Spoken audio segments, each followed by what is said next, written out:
Here's the realm of reality, I think. So this is the premise that in the world today, less than 10% of the population all around the world lives in extreme poverty.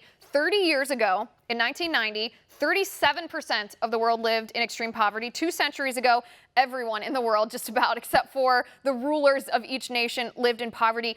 I think we have to look at what happened to change that. What ushered in an era of global prosperity? Of course, there are always exceptions to that, but what ushered in this era of prosperity? And the answer to that is the free market and capitalism.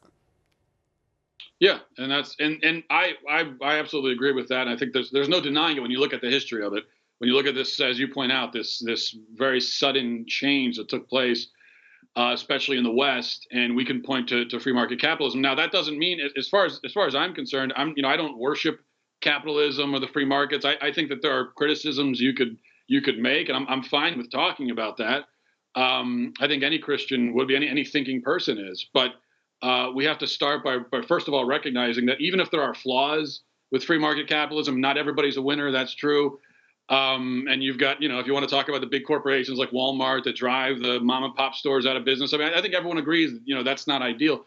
But what are the other options? And I've never heard anybody, the Pope included, probably the Pope especially, present a better option than free market capitalism. Yeah. And socialism certainly isn't. You can look at the history of the 20th century, the most blood-soaked history in American in the history of the world.